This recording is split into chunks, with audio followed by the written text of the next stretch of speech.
in Color, a weekly series committed to open, honest conversation and exploring hard questions regarding race and racism in Western Wisconsin and beyond. Here is your host, Ed Hudgins.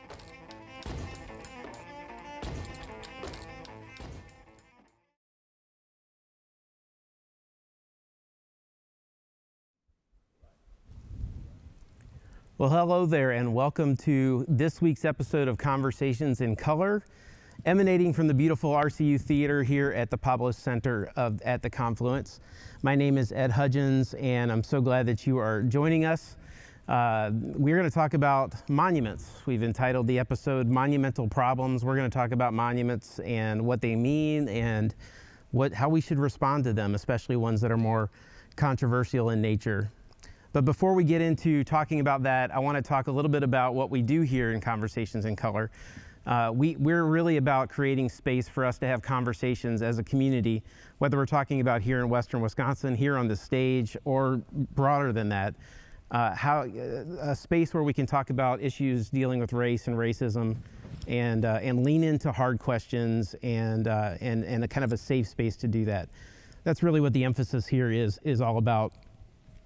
We tend to lean on these three pillars in terms of the kind of conversations we want to have. These three pillars that are kind of central to the way we do things. They are humanity, honesty, and humility. And what we mean by that is, with humanity, we respect the dignity of human beings. Where nobody on this show or emailing in with questions or any of that will be vilified or dehumanized in any way.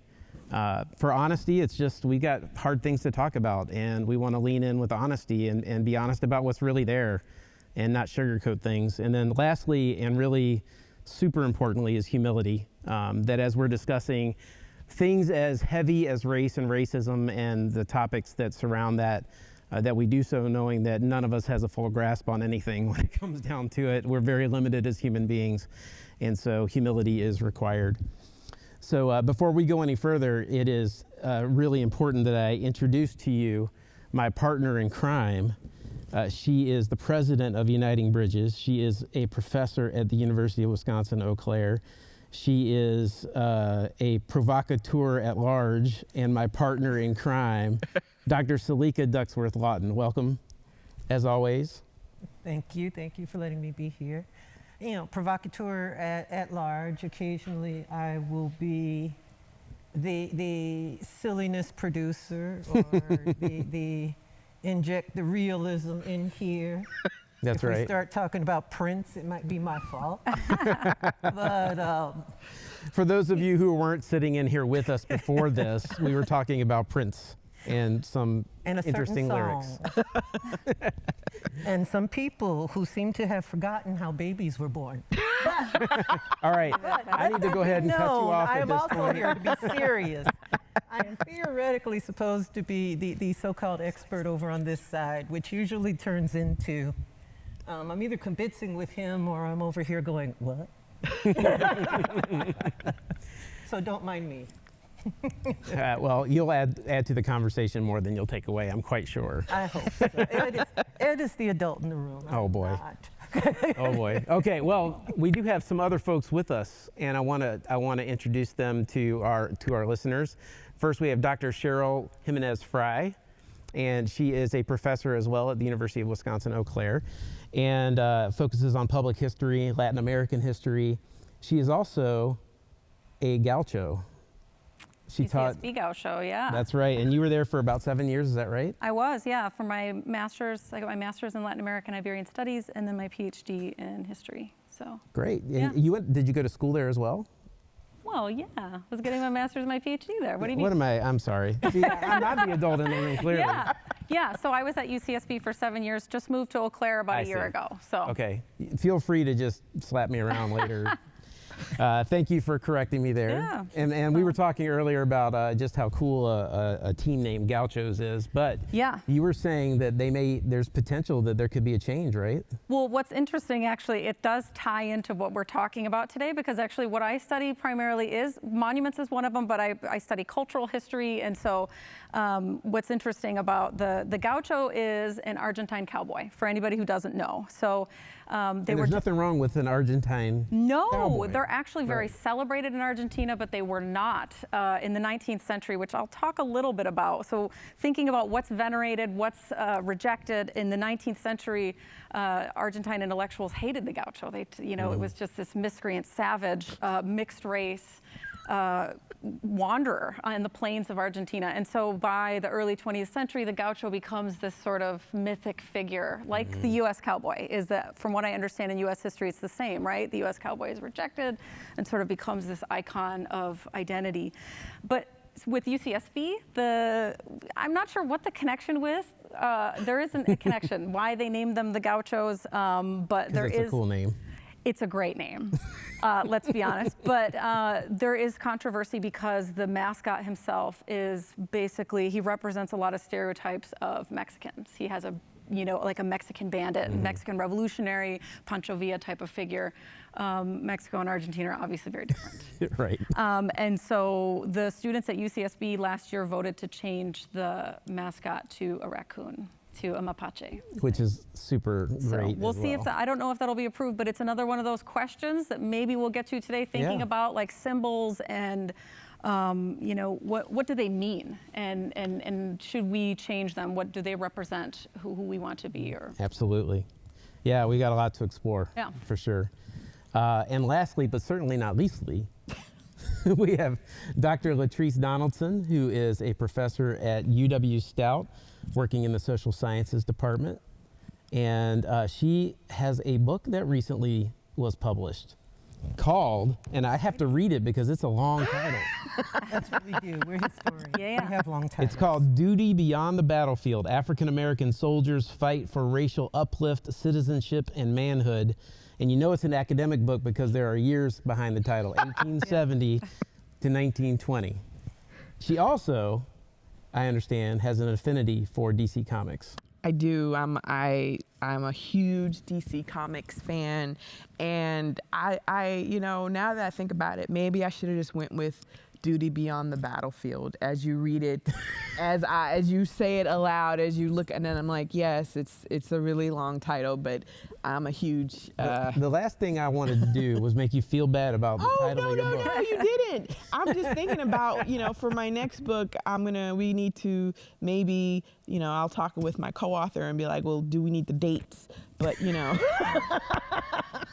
should we just leave it, with the specific title and just drop the dates? I don't know. We'll see. Yeah. But yeah, I'm at UW-Stout, and I went to the University of Tennessee, Knoxville.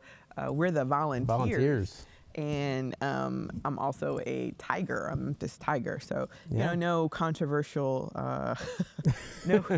But in the 80s or in the early 90s, one of our mascots is, Old Smokey, the coon hunting dog. And the other one was like a Davy Crockett kind of person who used to have a musket. And the controversy was the fact that it was a gun that he would fire off. And so when all those school shootings and stuff happened, they made the decision to stop having the Davy Crockett type person shoot a gun now we just shoot cannons when we score touchdowns. That's better. At UCSB, the gaucho, this stereotype of, this big mustache, whatever, he throws out tortillas into the audience. Oh my gosh. And it's like, well, no, they don't. Wait, what? Right? And so that was another controversy. That's next level right there. Yeah. Tortillas? Yeah. Wow. All right, we got lots to talk about. It's very clear we have lots to talk about. But we have one more thing we got to do. I got to introduce everybody to Adam Accola, who is, he works with Collab, and he is also a partner in crime. He's gonna be monitoring the chat functionality on our live stream platform here. And if you have questions or comments, send them in the chat function, or you can send them to our email address, conversations@tomeswab.com, which is TOMMESUAB.com. And you can send either way there, and Adam will field those questions. And if we feel like it fits within our conversation, we will interject those here into the conversation. So Adam, welcome. Thank you for being here. Thanks, Ed. Happy to be here. Thanks, Selika, for having me as a part of this. So the most important question that we'll ask all night is our icebreaker, just to kind of keep things a little bit casual here. Super important. what's the worst nickname anyone has ever given you, and why did you hate it? Ed, let's start with you. Well, that was the deal? I'm going to go with Mr. Ed, because Mr. Ed was a horse, and everybody who ever called me Mr. Ed knew that Mr. Ed was a horse. In fact, I called, and I really hated it this one time it was used, because I called a sports radio station. They were doing a giveaway, and I talked about how, and it was for going to Canterbury Downs over in Shakopee, Minnesota. And I wanted to do that. I had just gone to a horse race down in Kentucky, actually, and where the Derby happens and everything, Churchill Downs, and it was really cool. And I'm like, I want to go see a horse race. So I called in, and I told them about it. And at the end of it, they said something about Mr. Ed, made some kind of comment, because I was talking about horses and my name was Ed. You can tell I'm still, that was 20 years ago, and I'm still scarred. Still thinking about it. Yeah, so I can't talk. I need to take a break. Somebody else, please. Dr. Frei. Well, the worst nickname, I think, is Small Fry. When I was a kid, I hated that. Little kids would be like, "Where's the Hamburglar?" Oh, goodness. Yeah, Grimace. I hated Small Fry. Yeah, Wasn't a fan. Maybe we should add another layer to the question, did you punch anybody in the face for calling you? No, I never did. Okay. No, I'm a very peaceful person. Okay. Conflict averse. Although actually today we're talking about conflict, so yeah, it's too late for that, right? Yeah. I think one of the worst nicknames was one of my older brothers gave me was Gizmo from Gremlins. Oh. Oh, that's kind of cute, though. Well, half the time. I was just like, why are you calling me? Because I never understood. He just called me Gizmo. And I was just kind of like, but why? I don't look like Gizmo. I don't sound like Gizmo. But he really would, especially when he would want to, tick me off, he would call me Gizmo. And I didn't appreciate it, because I was just like, but gremlins are, Gizmo was cute and furry, but he turned into an ugly creature. And I was just like, are you trying to say that when I'm upset, I turn into an ugly creature? I don't appreciate that, but. Let's go with the cute part. I think we're working through some things right now. Yeah. It's okay, it's over now, but it's all right. My older brother had a stutter and could not say Selika. So he'd say leak. And we're going to leave it at that. Because unlike Dr. Frei, this was my brother and I was not nonviolent. So we had some family domestic violence going on. Well, thank you for sharing. We just, we talk about heavy things on this show, and we really want to make sure that we recognize we are all human beings, and we're real people who have been given really awful nicknames and whatever else. So, hey, before we get into the discussion, we've got a presentation here. Dr. Frei is going to share some images with us and kind of talk through and give us a little bit of an introduction to our subject matter tonight as we dive into these monumental problems. So Dr. Frei, would you take it away? Sure, yeah, I thought it would be good because this is such a visual thing, right? To try to understand, what I study is monuments, but also the built environment, and so how history is portrayed in public spaces. A lot of times, the question is, I think a lot of people have asked this question too, why do we have these monuments? Where did these even come from? What did they mean when they were put up? I mean, they seem like a very old school thing, right? These type of old school classical monuments. And are the images up right now? So yeah, what you're seeing are a couple of images that I'm sure you're familiar with. Protests that have been ongoing around a monument of Robert E. Lee, Confederate general, on Monument Avenue in Richmond, Virginia, and then also a monument of Christopher Columbus being pulled down by protesters. So those are some really dramatic images, but I want to first think about, what the question of where these monuments came from, what this type of style of monuments, when people put them up in the first place, think about scale, design, placement, the use of public space, all those things to try to understand them. And so the images that are up there now are all from the 19th century. So when I say this style of monument, really I'll refer to them as classical styled monuments. You know, the great man on a horse, the equestrian statue was sort of the calling card of the 19th century, a tall pedestal and a figure up on top, you know, an individual or an allegory. And all these up here are from the late 19th century or early 20th century when there's a big boom in monuments. So that's why I want to kind of go back there and go, what were people thinking when they put these up? One in Paris from 1883. The one in the center there is President of Argentina, Domingo F. Sarmiento. He was president in the 1860s, but a foundational figure, I would say one of the founding fathers in Argentina for them. And his monument goes up in 1901, and then there's the controversial one of Robert E. Lee that goes up in 1890. So you can see it's the same sort of era. What's going on in the world at this time? The 19th century overall there's conflict in a lot of different places. There's also nation building. So these monuments had a lot to do with identity, with building a nation. They were seen as part of that project to define who these emerging nations were. France, it goes through the French Revolution in the late 18th century. There's conflict after that. Do we want to be a republic, a monarchy? What are we going to do? And so by 1875, when the Third Republic is founded, there's all sorts of statues of Mary Ann. In this image here she's an allegory of liberty and equality, the ideals of the French Revolution. And so patriots started commissioning all these statues of her to embody the ideals of the revolution. Argentina, you have a similar thing. 19th century is there's lots of civil unrest, different ideas of how to govern the nation. By the early 20th century, politics have sort of coalesced under one party. And they're putting up all sorts of monuments, just like places all over the world. So I guess one of my points here too is that this isn't just the thing with the United States, is why did we put these monuments up, but this is globally, this is a sort of movement that's happening with these sort of classical styled monuments that are going up. And I should also say the one in the center there of Domingo Sarmiento he's also a controversial figure now in Argentina. Because he wrote a book in 1845 called Civilization and Barbarism. And he believed, you know, Argentina's having all these troubles in the 19th century. They can't quite figure out the path forward. And he says, well, the problem that we have is a struggle between what's civilized and what's barbarous. And he believes what's civilized is European culture. And when he means that, he says he means white Northern European culture, and he wants immigrants to come into the country to import culture, quote unquote, civilization, and what's barbarous, he believes, are indigenous peoples, gauchos, the Argentine cowboy.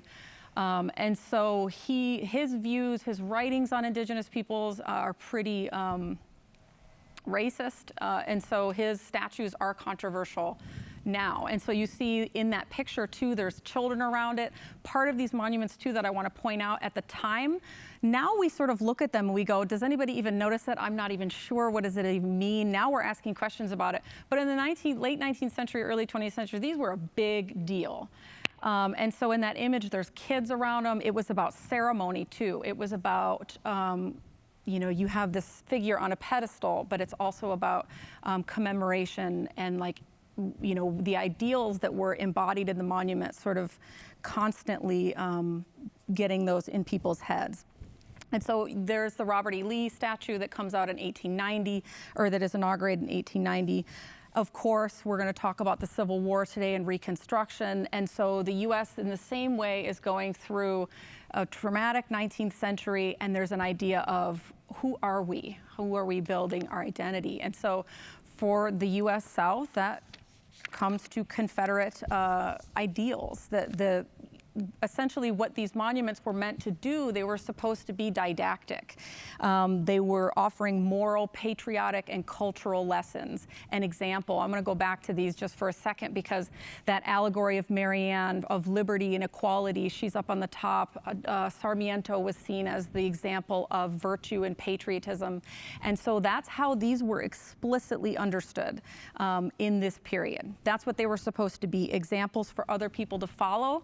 There was this very clear understanding at the time that people thought average citizens need to walk to see these in their everyday landscapes in order to emulate these qualities, that these were examples of patriotism and virtue and ideal citizenship.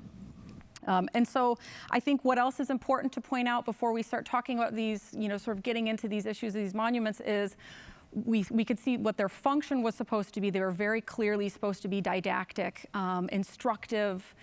These were times when huge portions of the populations were illiterate, and so people thought this is how you instruct the public. But this was also about placement, where they were put. This example of the Robert E. Lee statue, he's towering above the landscape. So it was about literally putting someone up on a pedestal.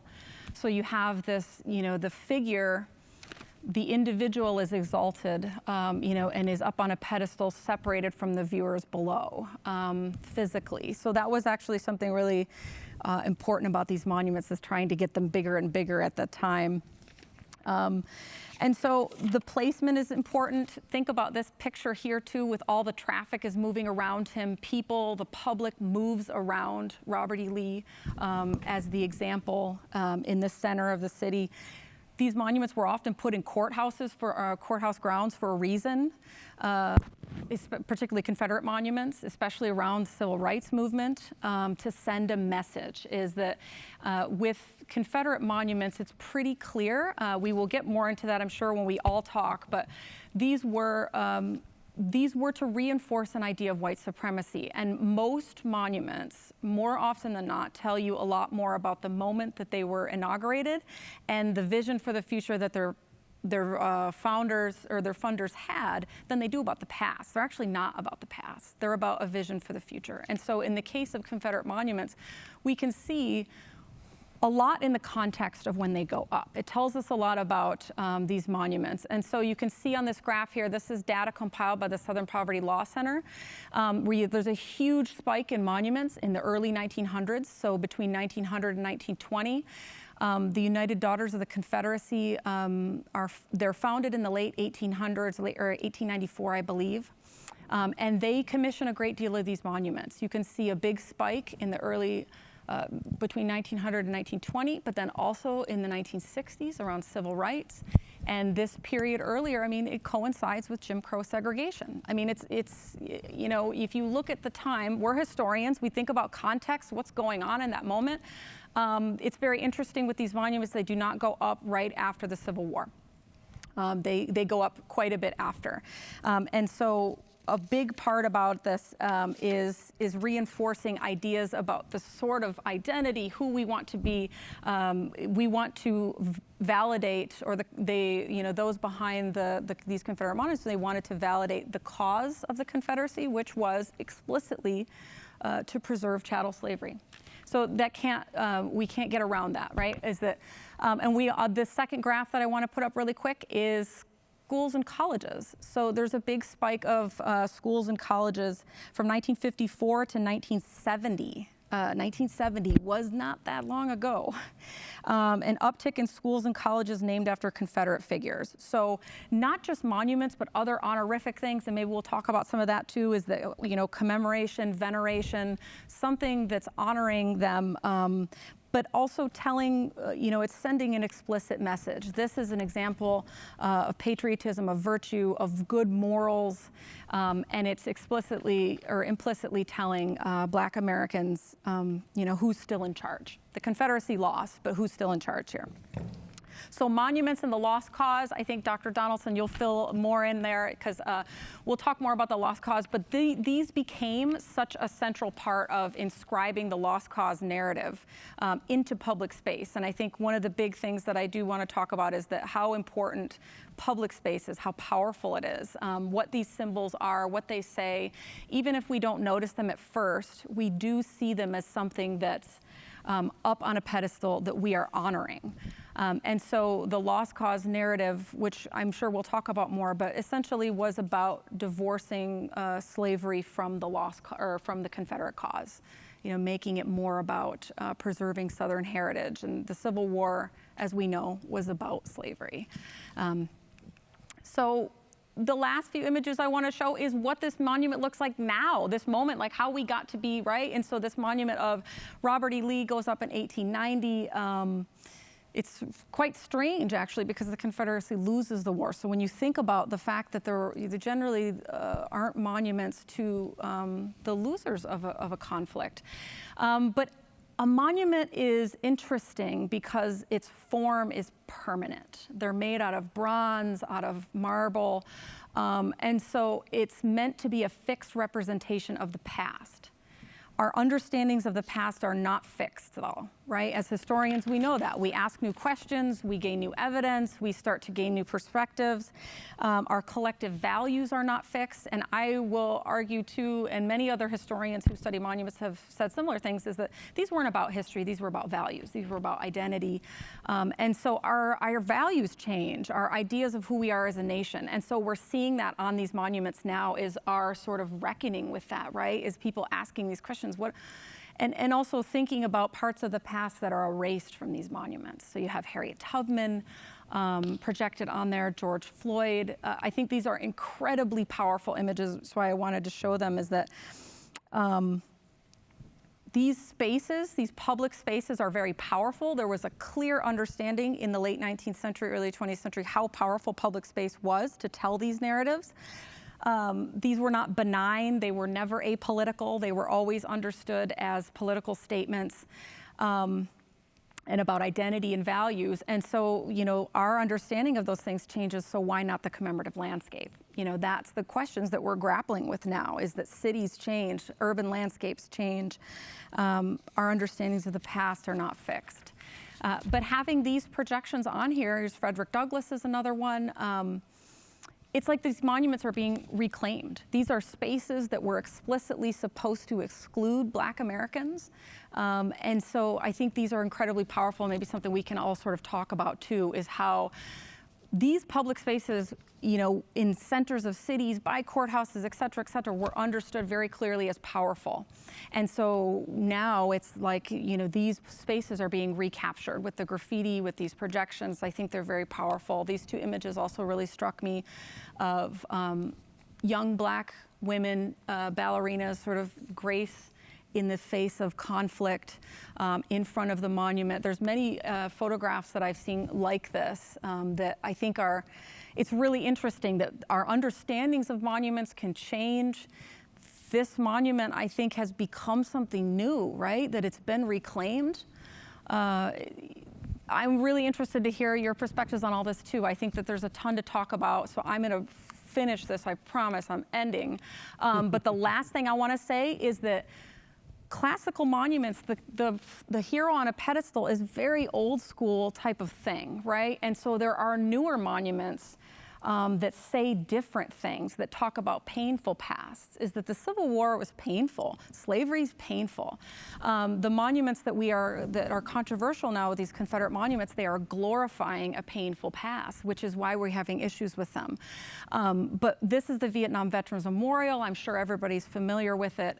It's incredibly moving as a monument and totally changed the way that we understand what monuments can do. When this went up in 1992, a 19-year-old, Maya Lin, 19-year-old Harvard architecture student, I believe, she designed this monument, and it was incredibly controversial when it came out. Why? Because political or conservative politicians believed that it was not celebratory enough. They wanted the old school. They wanted the classical style monument, a celebratory thing. But the truth was that Vietnam, there was nothing to celebrate about it. So there was a big question about how do you monumentalize, how do you memorialize something that is a painful past? And this was the answer. Now it's revered and a sacred symbol. But the answer to that was not these classical monuments that celebrate and tell a very limited story. This was a new type of monument. There's an art historian named Kirk Savage, whose work is really fabulous on monuments, and he sort of dubbed these monuments therapeutic monuments, which I love that term, because they weren't meant to teach something. They weren't meant to be didactic. They were meant to be about reflection and healing, you know, and for the vets, that's what they wanted. is that conservative politicians, they called it a black gash of shame. They called it a mass grave and a gaping hole on the National Mall. They hated this. But actually, Vietnam veterans said, this is what we wanted, is we want a space for grief, for mourning, to understand the sacrifice and the loss, and to try to heal. And so this monument, I think, is something we should sort of, it started a new template, like Holocaust memorials to painful and difficult history. So this is something I think we should be talking about too with these discussions, is that what did those monuments that are controversial now, those classical monuments, the great man on the horse, they're really not telling a big, it's a very small way to understand the past, right? They're not telling. Well, it's a misrepresentation. I would say it's yes. propaganda. Yes. I'm old enough that I integrated my elementary school. We like to think that was the far past. Yeah. But what we forget is that the enforcement was fits and starts. So there were places that were still segregated into the 90s. There, what was it, 2 years ago in Mississippi and Louisiana, there were still segregated proms. I mean, up until the 2000, 2005, 2006, Mardi Gras was segregated, and still is. I mean, Endymion is supposed to be integrated, but it's the only integrated crew. So I grew up in New Orleans. I grew up with Lee Circle, which was the Lee statue you had there, far above us, but also the opening to Storyville, where the light-skinned black people lived. And I went to McDonough 35, named for a slave owner, because in 1981, white people did not want high-scoring, high-achieving black people in Ben Franklin, which was the white magnet. So if you scored very high, you wound up at McDonough 35. And we took great glee in beating the daylights out of Ben Franklin on every test and every football game, anything we could do. But right at the opening, and this is the one I wish you had had, but I'm not criticizing you for that. Right at the opening of Canal Street, where white Vieux Carré moves into black Carrollton, that was where the monument to white supremacy was. And unlike the man on the horse, which is meant to propagandize and to infiltrate and to tell a false history, because they didn't win. No. This one says outright, they're celebrating the fact that they instituted a coup on the legally elected Louisiana government in 1878. Was that monument taken down recently? It was recently taken down. Which is first it was moved from Canal Street over to Moonwalk, and then it was taken down. It was one of the three that were taken down 2 years ago. See, it's just amazing, because that one said it right on it, right? It had the script. To white supremacy, yes. To the restoration of white supremacy. Right. And we had to catch the bus at Krause, right? Literally across. I mean, you were looking at it. That drum set right there is as far as that monument was from where we stood to catch the bus. For those of you watching the video, there's a drum set over there. I'm sorry, there's a drum set over there. There's no tigers and lions and bears, but there is a drum set. But so if you're think Claremont, that middle esplanade in Claremont. It's from one side of Claremont to walk into the middle of Claremont and wait.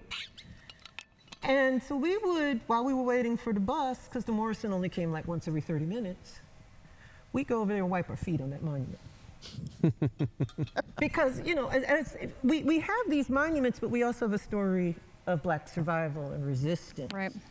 When Smitherman, the mayor of Selma, who called Martin Luther King Martin Luther Coon, finally got voted out in 1980, his finally screw you to the black community was to put a statue of Nathan Bedford Forrest, a classical, beautiful statue of Nathan Bedford Forrest, the founder of the Tennessee Clan. The first Grand Wizard. First Grand Wizard. His body is in this, his body still is.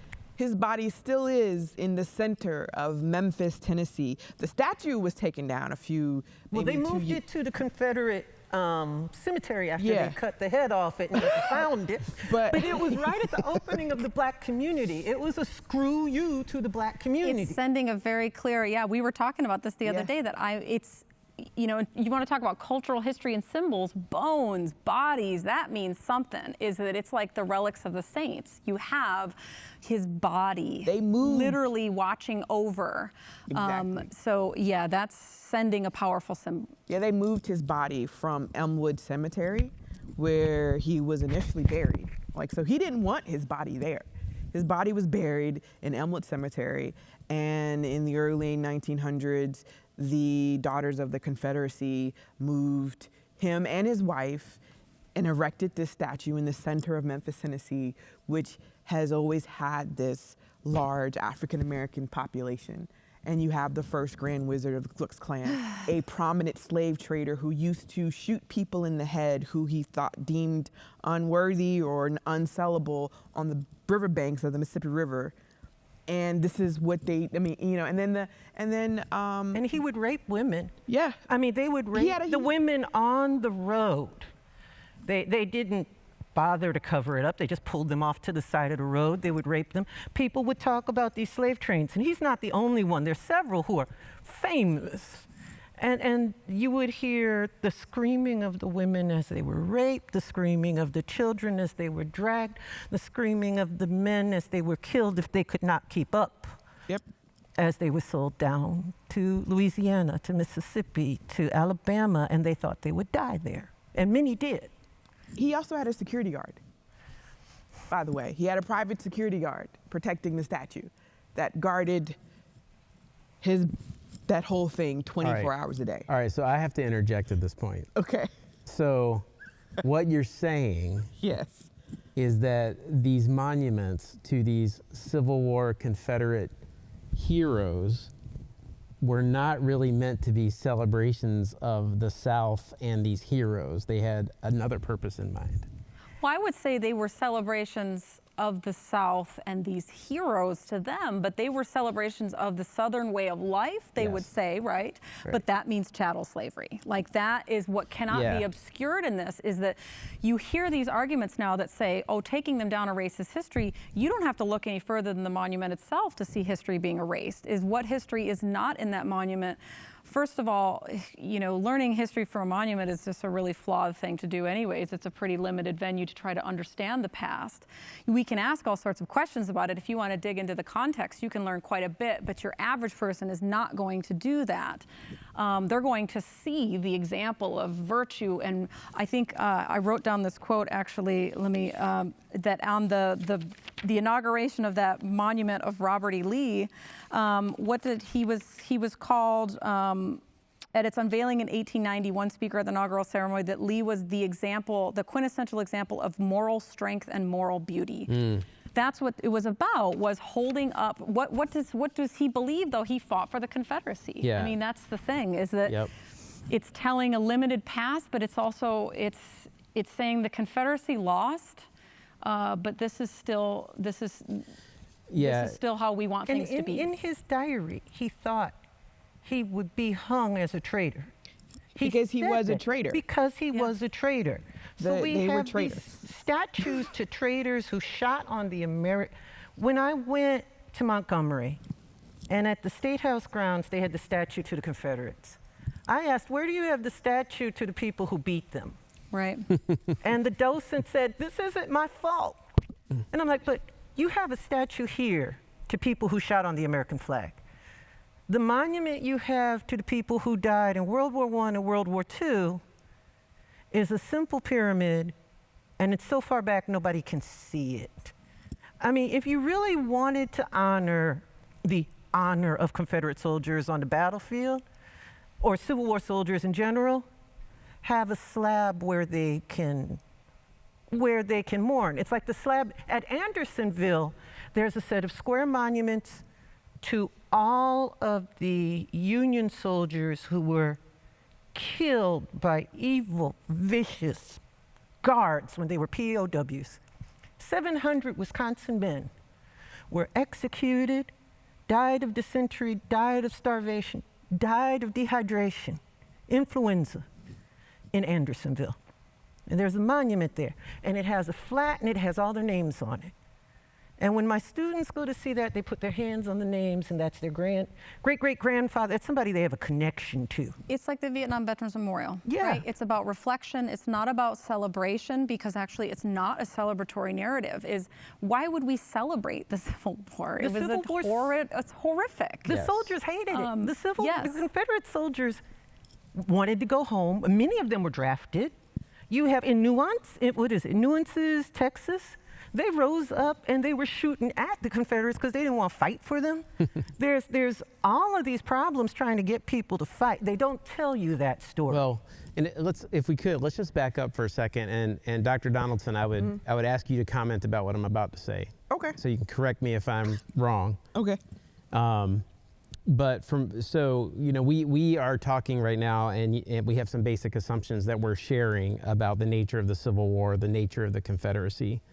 And I think it may be important because not everybody may be as in the know about some of these things. So I say that as somebody who is somewhat educated, somewhat aware. But there was a time in my life where I believed in the whole states' rights thing. Yeah, but what I was missing was what was in the very Constitution of the Confederate States. Yeah, the Articles of the Confederation. Right. So like the idea is, yeah, states' rights may have been the issue, but it was an issue because you wanted the right to say who was human and who wasn't. Exactly. Yeah, I mean, it's right there. So the whole big thing is, well, because you still have people who, one, they are going to say that the Civil War was not solely about slavery, it's about states' rights. And then two, you look at the fact that within the, several important segments of the Articles of the Confederation for the Confederacy is centering on the preservation of slavery. And not just that, right? Because they also will want to latch on to this idea, and, Selika, you can, back me up on this, this ridiculous notion of Black Confederates. Right? And that whole idea, because, not only does the idea of the lost cause, because at the end of the Civil War, Robert E. Lee says it himself, put away the flag and everything. And he doesn't want any statues, right? He explicitly says this. Well, the thing was, they're erected 40, 50 years after the fact. They're erected at a time when Jim Crow is being the law of the country, and they want to send a very clear message to African Americans that you are second-class citizens, that you are, the way that the ideology of what your role should be is to be subservient to whites. And so these images of these people, because like you said, the images of the statues, they're wearing their military uniform. What country in the world erects statues of individuals in full military regalia? They were the losing side. Well, and not just that, it was an insurgent revolution against the country, right? Yes. Is that so? That is the crazy thing about it, right? Is that there is this argument too, are we erasing history and who's next? Jefferson, Washington. That's a whole other conversation, right? Is that we can talk about this because historians, we understand complexity. This stuff is very complex. But the thing is that, Washington and Jefferson founded the country. Were they perfect? Absolutely not. But they are founding fathers, right? And so, but the Confederates, you can't put them in the same spot, right? Nope. Because they actually revolt against that country. Yeah, the president of our country said that, it's a slippery slope. It's a revisionist history.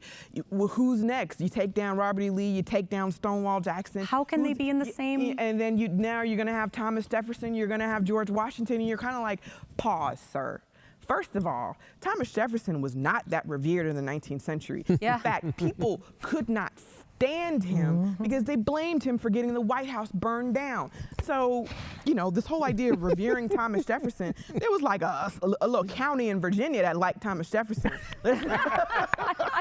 Is that where the University of Virginia is? Yeah, probably. Exactly. I'm like, there was that little area over there that liked Thomas Jefferson because it was his fault that the White House got burned down. And there were always the rumors about Sally Hemings. Yeah, and then I'm like, so no, Thomas Jefferson was not a revered president. He gets revered. He gets a makeover, an image makeover under the presidency of FDR. That's what all of these monuments are about, though. Yeah. And can we talk about that as historical narratives, as the mythology It's of about history? memory, right? Is that how we, the thing is that changing the way that none of these monuments were about the past. They were about a vision for the future.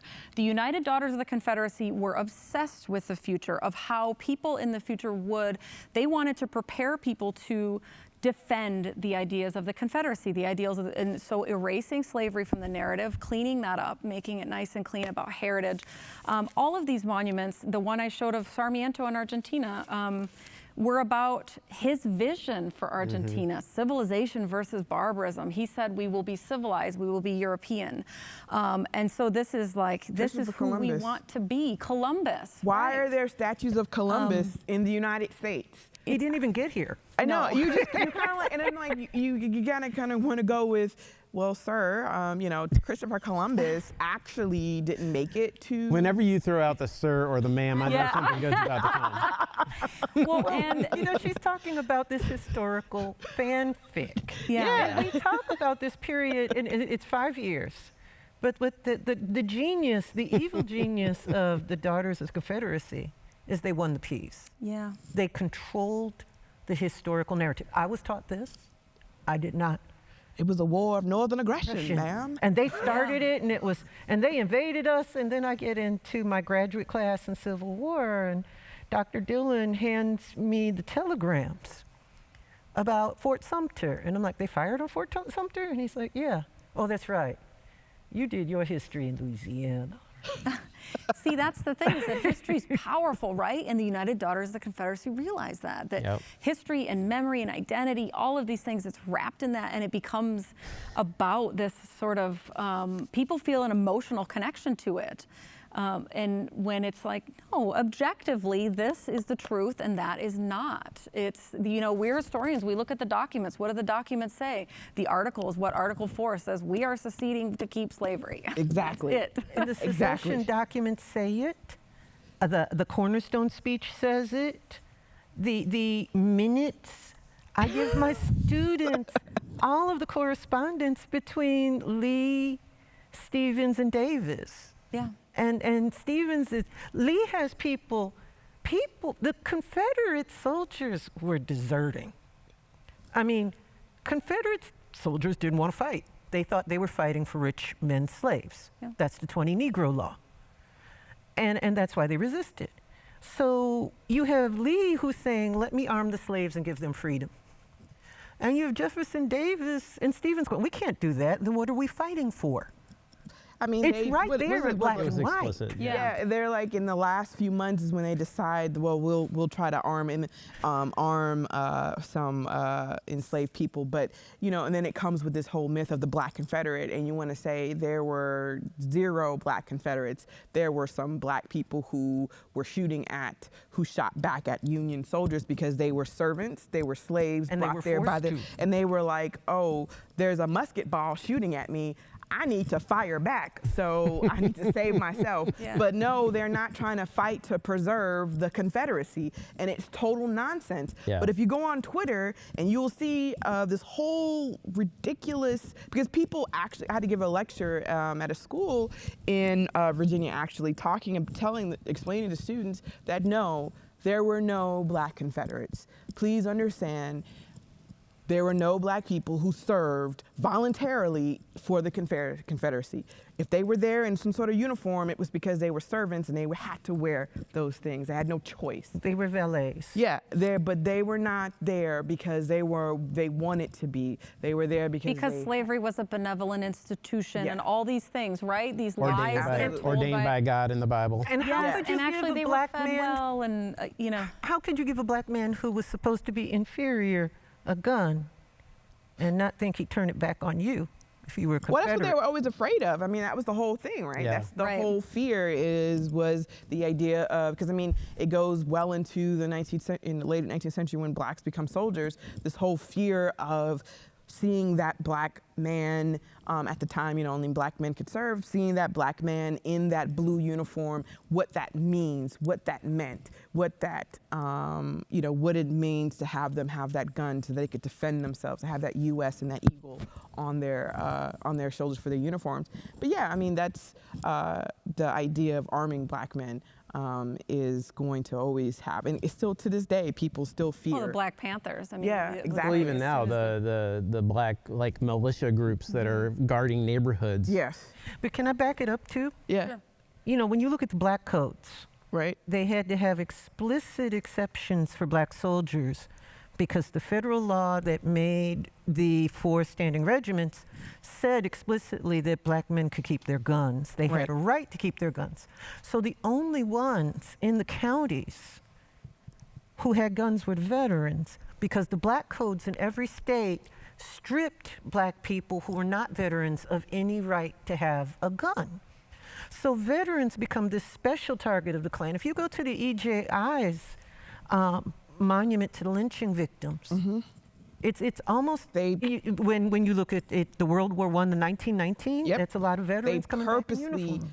because they want to keep blacks in their place. So, I mean, in World War I and World War II, where they purposely attack and lynch black veterans in their uniform to send a very clear message that, yeah, you went and fought over there, but understand where your place is, boy. That whole thing. The fact that, in Mississippi, they had to instill a bulletproof land marker because people were shooting up the one that regularly, the one to Emmett Till. Yes. Right? Yeah. And so twice a year, people would go shoot. People thought it was funny to go shoot. Should we explain who Emmett Till is for listeners if Please. anybody doesn't know? Yeah. I mean, okay, yeah. So Emmett Till was the young 14-year-old boy who pretty much, you could say, sparked a movement and sparked the modern day civil rights movement.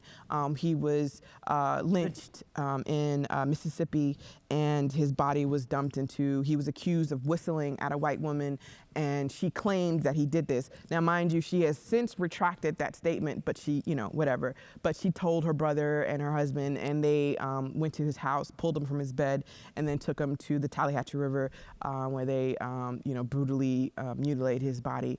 And his mother, Mamie Till, when his body was returned to Chicago, demanded to have a open casket. They returned his body in a metal casket with chains around it, and she very clearly said, "I want the world to see what they did to my boy."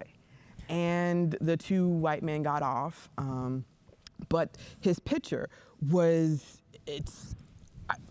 International. It went international. It was on the cover of Jet magazine. It went around the world, and it is kind of the way that people have reacted to seeing George Floyd being killed. 8 minutes and 46 seconds.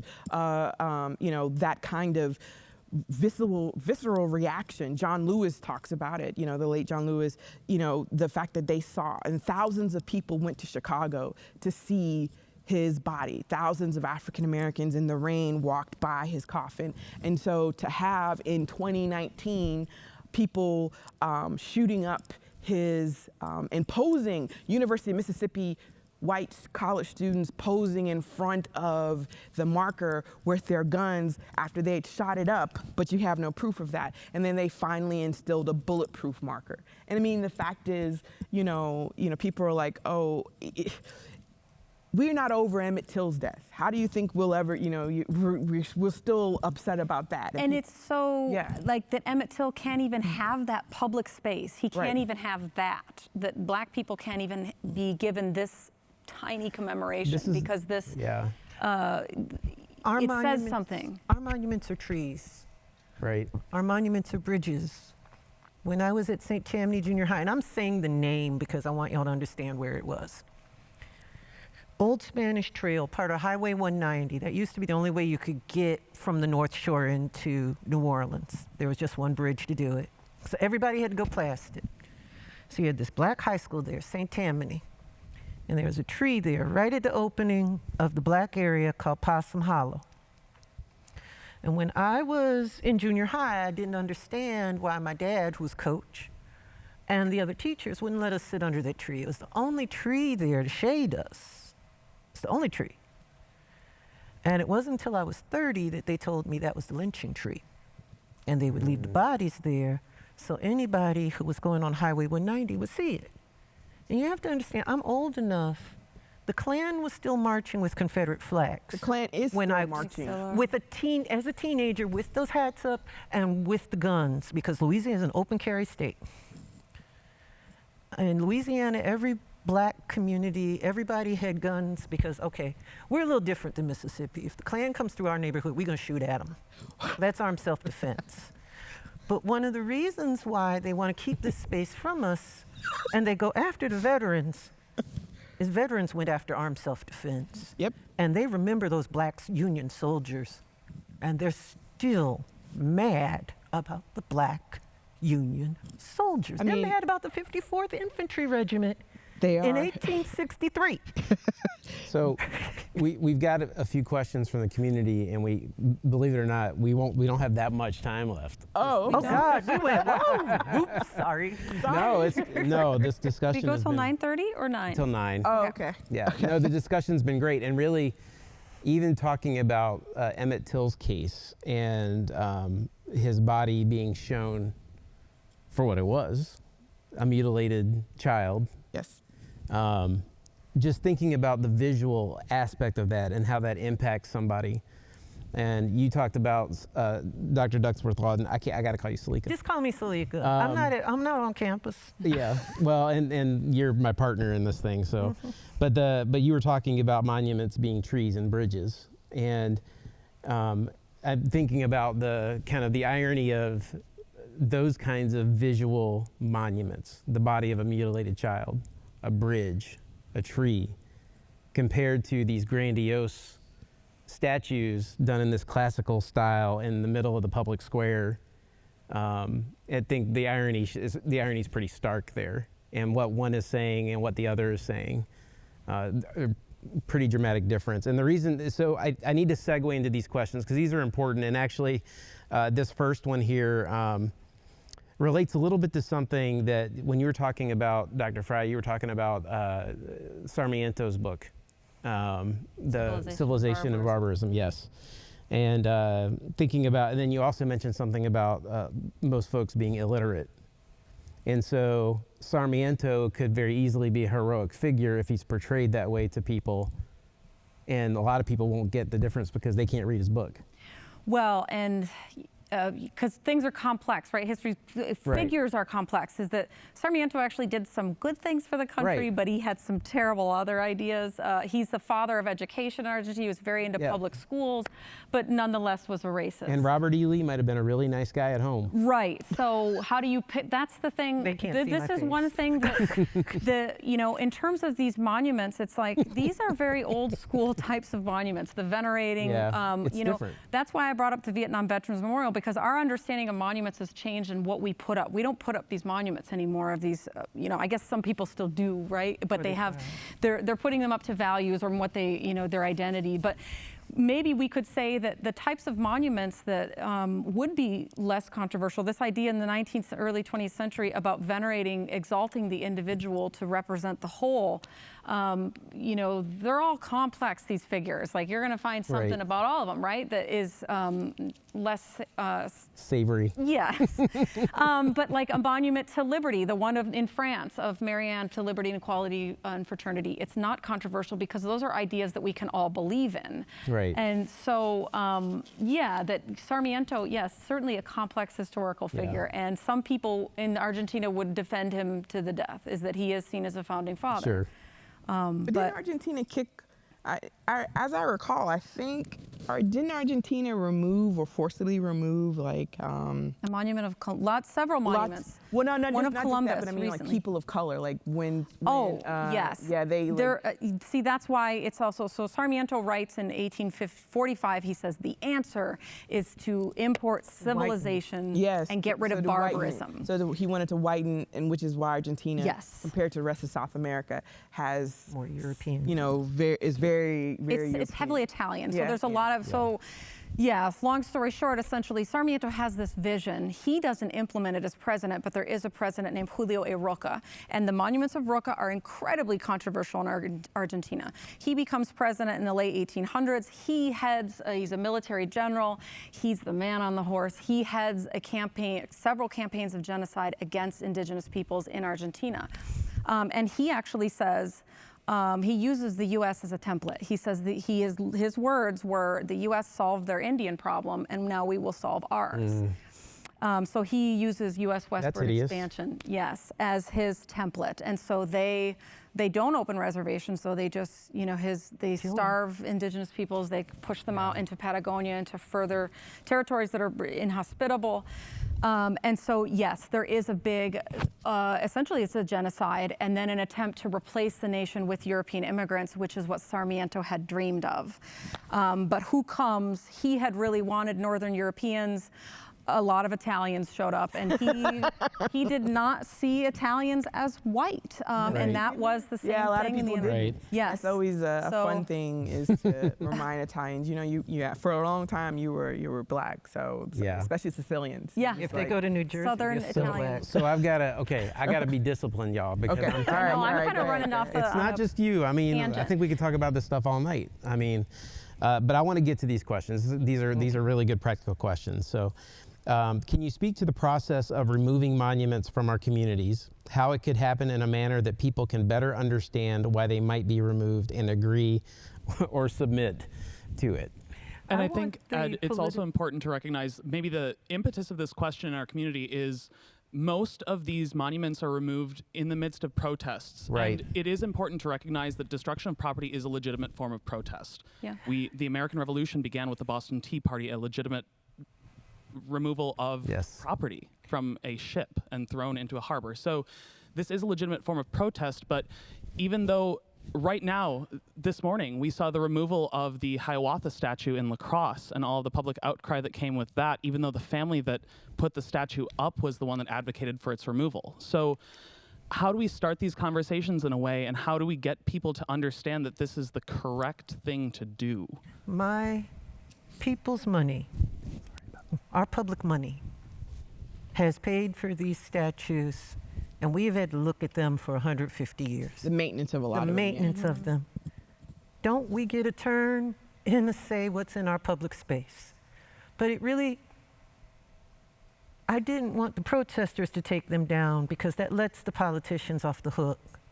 I wanted the politicians to have the courage to say, if we're going to be one nation, we have to have an accurate history, and we need to be welcoming to all our people. And we can't do that with a statue of somebody who saw them as subhuman up. So while the protests are taking them down, they're saving the politicians. I would be far happier if the politicians, or if it went to referendum and the white people themselves, because the majority of white people don't want them. That's what they don't talk about either. Because when you look at the Pew polls, you look at the others, they're like, well, why are they there? And we didn't even know what they were for. And once they know, that's the thing. There has been such a seismic shift on this, is that we were talking about this before, as I've been studying monuments for many years. And even 2 years ago, I said, no way. Then there's no way that these Confederate monuments are going anywhere because it's so controversial. But public opinion has largely shifted. Why? Because people are learning more about history. I think this question of, are we erasing history? I think actually talking about all of this, having these conversations, it's doing the opposite. People are understanding more about history. They're actually asking questions. Who is that? And why is he up there? Is that somebody that should be on a pedestal? I had never read the Articles of Confederation for the Confederacy. And I grew up in Virginia around Civil War history. And went to all the battlefields and did all the field trips, and I had never read the stuff we were talking about earlier until just a few weeks ago. Yeah, no, because it's drawing me into research. Right. Should that be up there? Is this who we are as a nation, as a multicultural, multiracial, pluralistic nation? Is this who we should have up there? I think the vast majority of Americans have said no. Well, then, is that suddenly they're changing? So then you have this thing about what's going on with Stone Mountain, right? Yeah. The fact that those is Stonewall Jackson and Robert E. Lee. I think that whole thing was finished in the 70s. Yes. I know, which is and then it's in a majority African American neighborhood, right? And that was also the place where the Klan was reborn. And so you have Stonewall, the Stonewall Park, where they literally at night will have a little light show with, Robert E. Lee and the Confederate flag. And because I had my students, I didn't know. I went there once when I was a long time ago, just because I couldn't believe it. But I was one of my students when I taught at Ole Miss. He was just like, it just made him so angry, like living there. But he couldn't do anything about it. They growing up looking at that. That is disgusting. And the fact that when I lived in Alabama, I went to Robert E. Lee High School, and I literally wore a Confederate band uniform. It was gray with blue pants, with the buttons and everything. And I'm just like, I went to that school for 1 year. But yeah, no, I think that, the fact is in our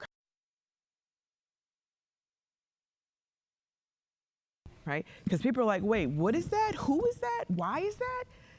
How did that even get there? What, what? And this is really complex. Yeah. People are like, wait a minute, it's not this black and white, really clean narrative. And you're doing revisionist history, and you're just like, look. I think, to get to the point of the question, though, I really feel like taking a lot of the knowledge that you shared in your presentation and that we have discussed throughout this time together, and distilling that down into an easy way to explain why these monuments are problematic. And so, and I'm saying this as a perspective of a white dude, that I grew up around white people who wouldn't see a problem with these monuments. And so to help them understand, these monuments weren't built in the wake of the Civil War to commemorate these soldiers. They were built years later to reinforce white supremacy and to remind black people that they were second class. That's why they were built.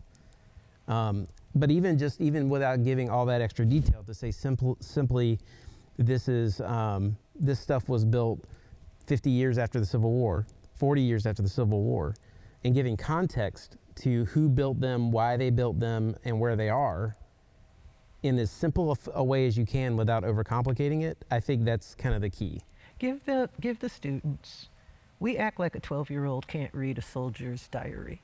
We act like they can't read the Declaration of Causes. Yeah, let them read about the Battle of Nueces. Let them read those diaries. Let them read a Confederate soldier's diary when he's saying, will this awful war be done? I never wanted to be here. Let them read that instead of this fan fiction for a time period in our fan history. Fiction U.S. history textbooks. Batman is older than the Civil War. Slavery is immigration somehow. Yeah, or that, slavery was somehow civilized, or the fact that in Texas, apparently, there's a paragraph about slavery, and it wasn't that bad, really. It was more like indentured servitude. Yeah. And you're kind of like, no, sir, I don't think indentured servants, lasted for 7 years.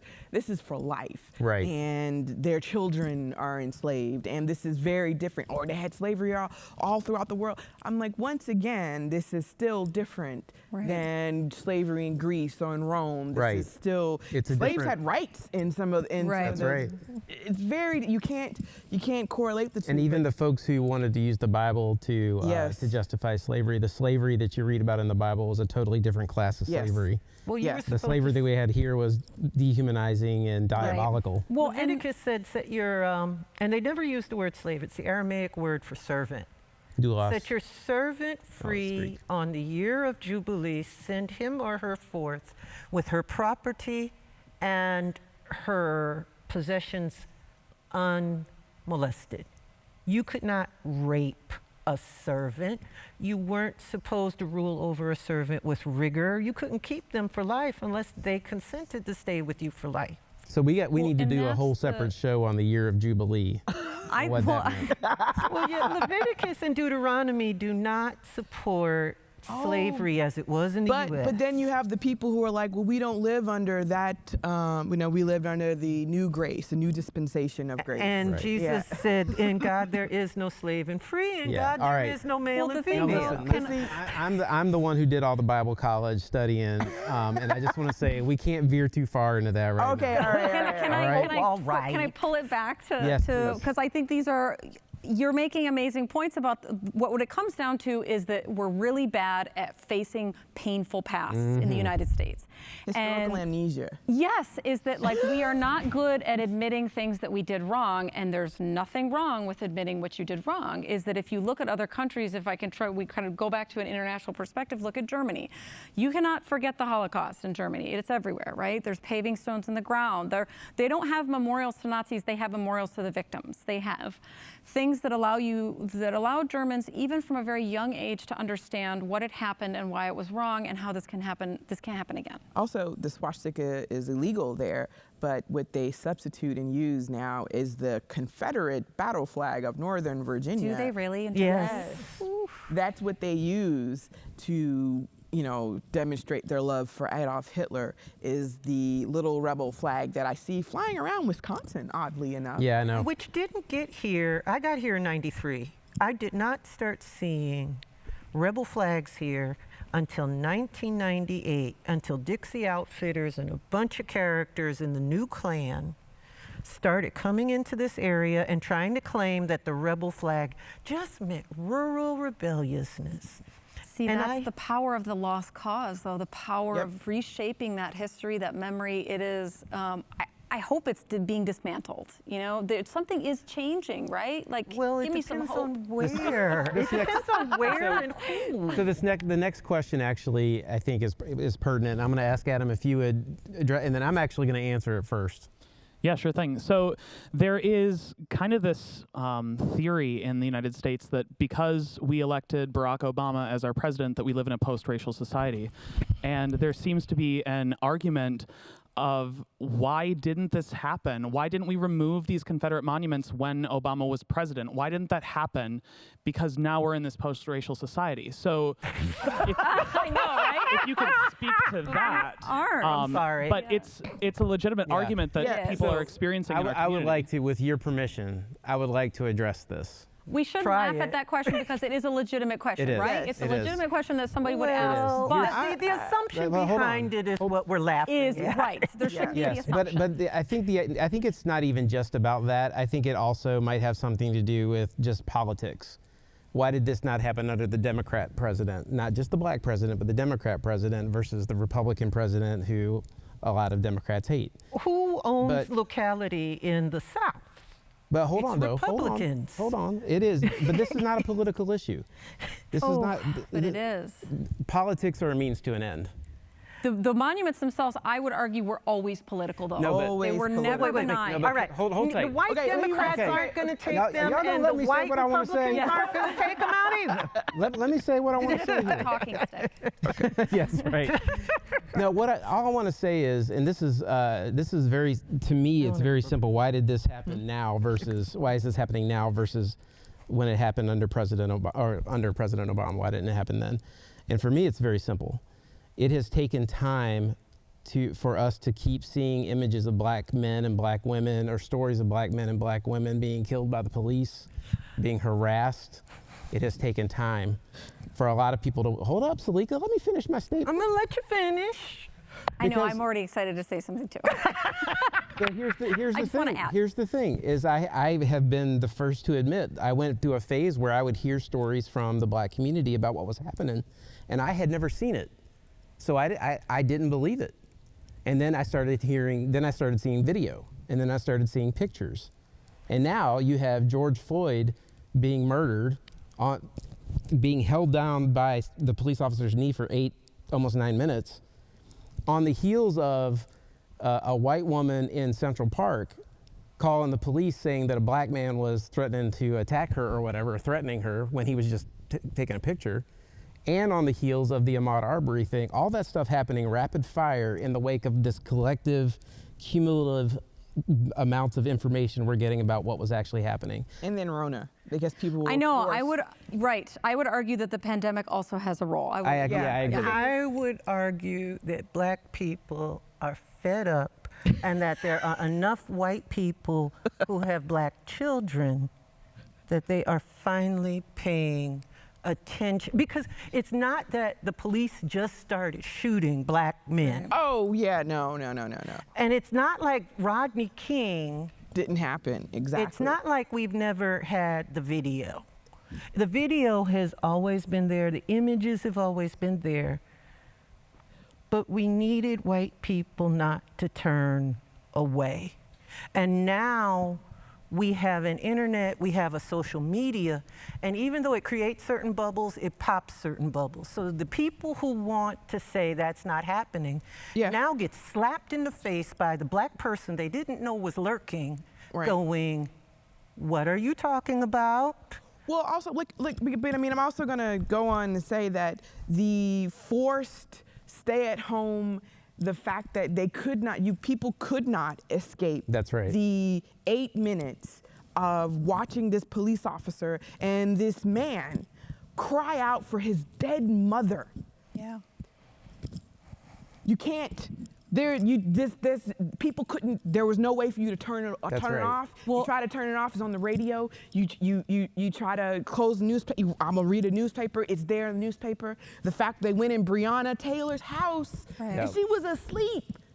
Yep. Right. And I would the visceral, like somebody else asked me that, because there have been so there's the Mother Emanuel Church in 2015, white supremacist goes in, kills 9 black parishioners. There's a controversy over the flag immediately after that, because he had all these pictures of him with the Confederate flag, and so he doesn't regret doing it. No, right, still doesn't. And so, but there's a little talk of monuments in 2015, but not much movement. 2017, Unite the Right rally, white supremacist rally specifically around a monument of Robert E. Lee, a counter-protester is killed, Heather Heyer, by a white supremacist. Suddenly there's changes, is that some of the monuments start coming down. But then people are still like, I don't know, that seems too permanent. Suddenly, totally different now. For me, that's what it feels like, is that with the monuments, is that people are like, get them out of here. We understand that these are, and we should get to in a minute that actually it's deeper than the monuments, that we have to go further. So don't let me forget that. But it is deeper than the monuments. Is that these are just symbols. They're very important and should go. But I think that why is it different now? George Floyd, incredibly visceral. It's awful. Breonna Taylor and Arbery, all 3 of those, along with coronavirus. And you can't deny in this country that the way that our system is set up is that people are so busy with work and everything else, not everybody's paying attention at all times. Is that I grew up, my mom worked 12 hours a day, and it's like you're constantly working, you can't keep up with all these things. All of a sudden, people are unemployed. They can't, they're struggling, they're seeing systemic racism in a different way. Suddenly, more people are paying attention. Yeah. I think that coronavirus does have a role in all of this, is that it's finally sort of broken through something. See, I don't know I guess my worry is because I've seen the 90s. I saw Rodney King. Yeah. I saw the 80s. I was in Columbus when we had a young man shot by the police and we all marched and everything. I saw the 70s, I saw the snipers. My mom was on the campus of Southern University in New Orleans when the Black Panthers took it over. I mean, I have to say, black people have always been asking, and Barack Obama was a federal official. He can't interfere at a local level. And it's not a Republican or a Democrat, because the white Democrats didn't take him down either. Right. The problem here is that white people have to decide that they want an accurate history versus a comfortable mythology. Right. White people have to reckon with the reality of this history and what it means for the corruption that we see around us, a corruption that is finally touching them. Right. Yep. And what hurts me is that Black people, brown people, we've been crying out forever. But until it touched white people, and until they started fearing that it would start happening to them, the monuments didn't come down, and we didn't. And there's still people who see everything and still say there is no systemic racism. Yeah, I don't It's have all white individual. privilege. You know, I'm like, I don't Black get a free people check are for being equal, and it's like, how can I be equal if I concealed carry and somebody kills me, and that Philando person isn't going Castile. to go to jail? Yeah. Yep, Philando Castile. How- you know, I'm not equal. I'm a second-class citizen because the problem is my rights mean nothing if they're not enforced. And that's really, in some ways, to sum up the monuments. The monuments link to this deeper conversation we have to have about, are we going to enforce justice for all? Right, the monuments are, that's the thing, is, you know, the monuments are just one thing. Removing them is important. I mean, I'm not going to argue. I mean, I've made a career out of arguing that these are important, and how we tell history in public space is important. But it's easy to remove them. It's really hard to do the hard work of police reform, education, healthcare reform, all the things to break apart systemic racism and how it is. I mean, this just shows how it's in public space and enforced there, but it's in so many other places. So that's the hard work. Yeah, people don't really want to accept that systemic racism is literally ingrained into the fabric of this country. And until you really accept that this country was built on the backs of enslaved indigenous people, enslaved African people, that it was built on the exploitation of women and people of color, that that is how you have the type of systemic racism. This is how it still exists. This is why, you know, you have these problems. People will always come back and say, well, I don't have white privilege. I don't know what you mean by that. I'm poor. And I'm like, but you're white.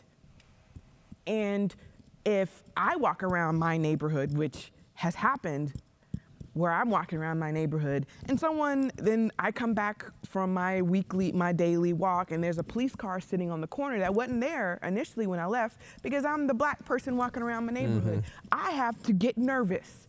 Right. But as a white person they don't have to worry about that, but I do. And I'm like, that's the difference. Right. That's a privilege. Yep. That you don't have to be afraid of the police, but I do. I was pulled over a couple of years ago, and I thought about, had to process through that very thing you're talking about afterwards, because I was indignant that I was being pulled over. But then afterwards, I had been talking with a couple of friends, and one of them was a guy who grew up in Chicago. I've mentioned him a couple times, and he talked about all these multiple stories and how every time a police car would draw near, there was fear, automatically, and I couldn't relate to that.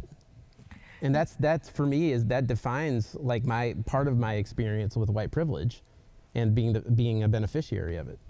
I have worked, because of Uniting Bridges, I've been working with the police here in Eau Claire since about 2009. So it was 2015, I think. It was 9 o'clock in the morning, and I was on Water Street walking over to the little cafe there.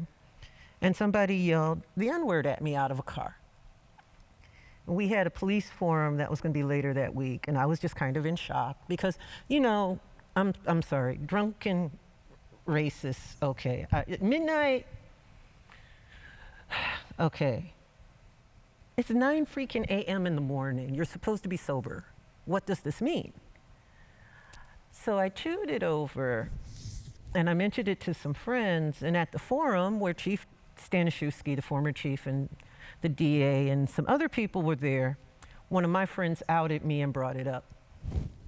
It did not occur to me to call the police. Why would I call the police?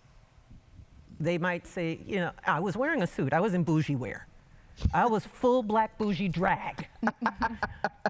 I had the suit, I had the jacket, I even had the nail done. I had the nails done. My hair was flat iron. We're going to have to talk about this off camera, but you're going to explain to me what bougie drag is, ma'am. We will talk. Ma'am. We will talk, child. But anyway, I was full bougie. I went full bougie. But, you know, the chief was like, well, why didn't you call us? It did not occur to me that I should call. Now, my white friends lost their minds. They were like, well, why didn't you kick the car? Why didn't you do that? I am a black person. I'm not kicking the car. Then I did. But that's privilege. Yeah. Well, the amazing thing about, you mentioned Amy Cooper in the Central Park case. That one was sort of stunning, right? Because she admits it, is that she understands her power and she says it out loud as she says, I'm going to do this, because she knows what the police's response is going to be. So you know that as a black, you know, as black women, you know this, right? That like the white women could use this power, but she says it out loud, which is totally stunning. Brazen. Yeah, that she says, I'm going to tell them that you did this to me. All right, y'all. We're up against it, time-wise. So, oops. I've got some things I want to share, and then in a moment here, Selika, we're going to let you have a closing statement. But one of the things we want to do every week is we want to have somewhat of a call to action. So what do you do with this stuff we're talking about? In light of some of what we've talked about, one of the things I would encourage everybody to consider is to actually get in and do some research about the monuments in question. We even talked, I had a chance to speak with Dr. Donaldson and Dr. Frei last week about this session, and we were talking about the fact that there's a statue of Thomas Jefferson and a statue of George Washington sitting in front of Shields, the sporting goods shop at the mall. Oakwood Mall here in Eau Claire, and like how bizarre that felt to us that there were statues there of early American presidents. You know, maybe that's a good place to start. Ask Shields, why do you have statues of George Washington and Thomas Jefferson sitting in front of your, not that there's anything wrong with having those statues, but why? But there's a story behind them. That's right, there's a story behind, there's a narrative. And I would say, you know, we haven't been able to touch on this, and I think Dr. Frei wanted to talk about this a little bit more, but we just ran out of time. But to talk about the importance of symbols and how symbols work and how they impact. I would say as you do research and you look at what the monuments mean, when we look at the statue of Robert E. Lee that's in the middle of Richmond, what that's meant to entail, the remains of the Grand Wizard of the KKK sitting in the middle of Memphis. Think about those things and let the symbols motivate you to some kind of action. Think about what they mean not only for you, but for other people. And then if you feel compelled that some of these statues need to come down, start talking to your legislators, talk to your lawmakers, talk to your city council, but don't be silent. The truth of the matter is, and this is the last thing I'll say in terms of commentary, but these are just symbols, and so there's a lot of hard work that needs to be done. Pulling down statues is not nearly enough, but they are symbols, and symbols are important. Visuals are important, and they tell a story. So I'm gonna pass it over to Selika. Actually, before we do that, real quick, Selika, sorry. I need to do some thank yous. I know. No, it's not your fault. So I want to thank Dr. Latrice Donaldson for being here. Thank you for having me. Thank you, Dr. Cheryl Jimenez-Frei. Appreciate you very much. It's fun to be here. Thank you, Pablo Center, for being such a great partner, Uniting Bridges, Converge Radio. None of this would be possible without your partnership, so thank you very much. And I'm going to invite Selika. What, you want me to say something about Adam? Thank you to Adam. Thank you, Adam. Thank you, Adam. Thank you, Adam. Yeah, of course. Because my back is turned toward you. I don't like that. I gotta figure that out. And many of our audience members are commenting on giving you the thanks for such an awesome conversation tonight, such an educational conversation, and for your expertise on this specific topic. So thank you all. Great. You can get my book on Amazon. Get her book. Yeah, I meant to say that. Get her book on Amazon and vote for Adam with Dancing with the Eau Claire Stars. All right, Selika, you got to hit it. You know, part of the problem in this country is we have been unwilling to face our history. Yeah. The history has always been there. The documents are there. And there are history teachers in the K-12 system who want to teach this. But we need school boards who have the courage to do this, and we need politicians who have the courage to allow it. For as a historian, it's not just enough to educate yourself. Tell those school boards to let us teach what actually happened. Tell those school boards that you don't want a textbook that washes away the false narrative. Mm-hmm. Because if we don't know what our Achilles heels are, foreign nations will. Exactly. And they will use it against us. We're either going to be one nation or we're going to be no nation.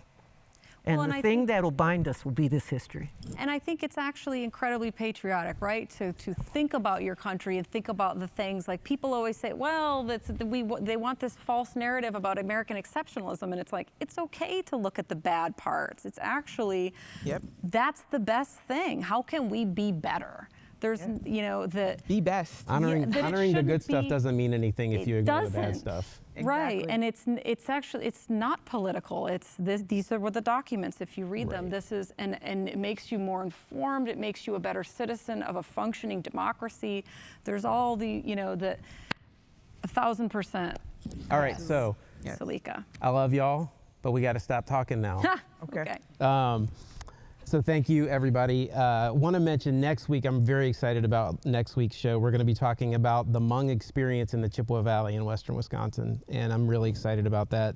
We're going to have Dang Yang, Dr. Ka Vang, and Dr. Kong Peng Pa, all from the University of Wisconsin-Eau Claire, as our expert panelists. And if you're interested in that session, from what I understand, Adam has put the link to register for that session in the chat function on the streaming platform. So thank you, Adam. Again, thank you so much for joining us for Conversations in Color this week, and we hope you'll tune in again next week as we talk about the Hmong experience here in the Valley. Have a good night.